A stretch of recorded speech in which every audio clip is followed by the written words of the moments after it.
Assalamualaikum warahmatullahi wabarakatuh. Salam sejahtera buat kita semua. Jadi di video kali ini kita mau bahas tentang kekurangan ductable. Sebenarnya gimana cara kerjanya dan apa aja yang harus diperhatikan. Sebenarnya bukan kekurangan sih, karena namanya inovasi itu berkembang dari waktu ke waktu, semakin disempurnakan. Cuman untuk saat ini ada beberapa yang harus diperhatikan kalau misalnya rekan-rekan mau menggunakan ductable sebagai plat lantai rumahnya. Untuk rumah ya, kita bicaranya untuk struktur ringan. Jadi ductable itu sebenarnya adalah suatu struktur baja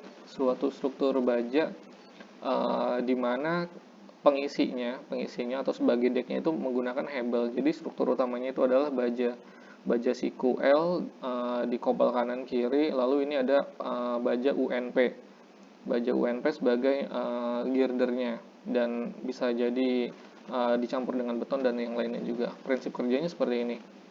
Lalu uh, ini merupakan inovasi ya, bagus sebenarnya. Nah, cuman sebenarnya ada beberapa hal, ketentuan-ketentuan yang emang harus dipenuhin ketika teman-teman menggunakan ductable ini sebagai uh, lantai rumah.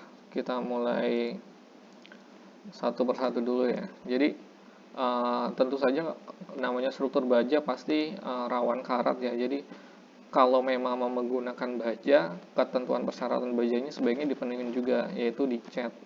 Catnya juga sebaiknya bukan sekedar cat semprot atau cat mani biasa, karena supaya tahan lama itu sebaiknya pakai cat yang epoxy base atau polyurethane base ya kan, supaya nggak cepat berkarat. Dan sebenarnya sebaiknya tuh kalau yang benar itu dilakukan sunblast dulu sih di awal, terus dicat di pabrik. Jadi pas ke site itu kondisi udah tercat, nanti di las tinggal dicat tacap-tacap aja kayak gitu. Jadi gunakan cat yang bukan cuma sekedar untuk mewarnain, menutupi karat, tapi untuk memproteksi dalam jangka waktu lama. Biasanya butuhnya kurang lebih 120 sampai 200 mikronan lah kurang lebih. Pertama itu karat. Yang kedua adalah sebenarnya duct hebel ini bukan merupakan peredam suara yang baik ya. Jadi kalau misalnya di atasnya itu banyak aktivitas orang jalan-jalan kayak gitu kan, itu akan menimbulkan suara yang lebih bising dibandingkan duct beton. Analoginya gini, kalau misalnya teman-teman mukul dinding tembok bata, duk duk, sama mukul tembok beton, dek, jadi suaranya tuh beda. Pasti akan lebih nyaring kalau tembok bata atau tembok hebel kayak gini ya.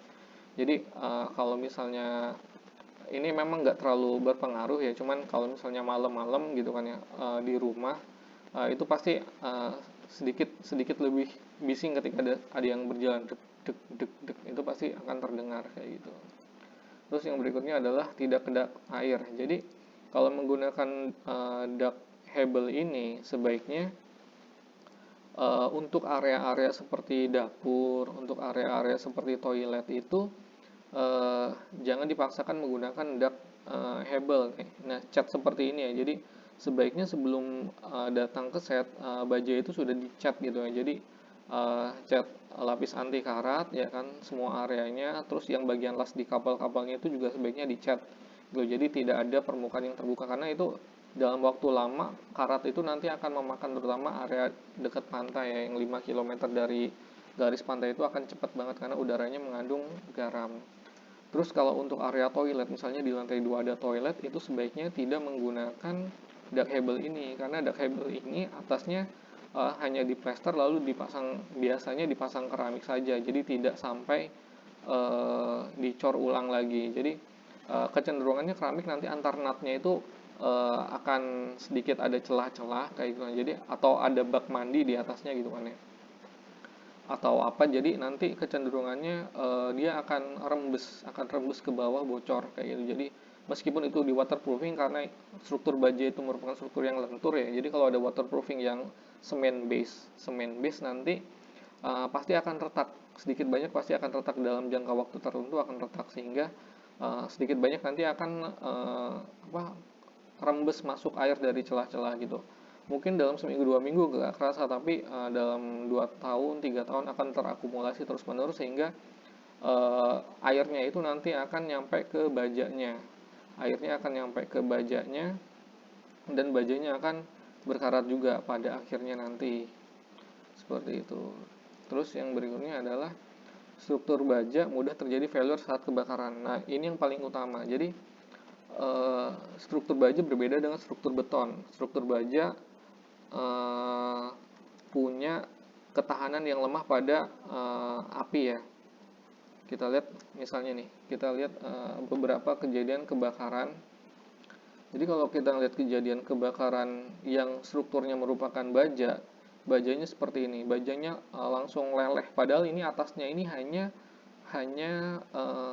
atap ringan saja, tapi bajanya langsung melewat kayak gini, langsung leleh seperti itu. Nah, itu membuat apa namanya?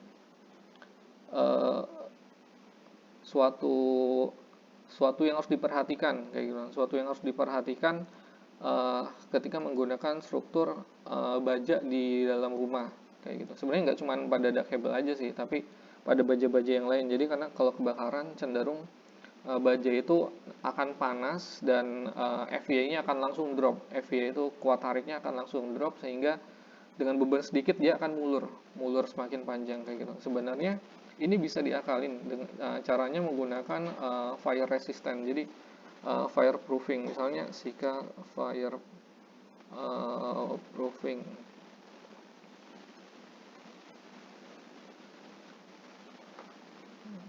Sika fireproof. Jadi ada banyak produk ya.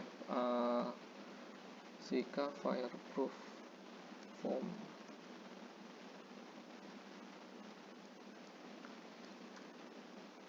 Jadi ada banyak produk yang bisa digunakan untuk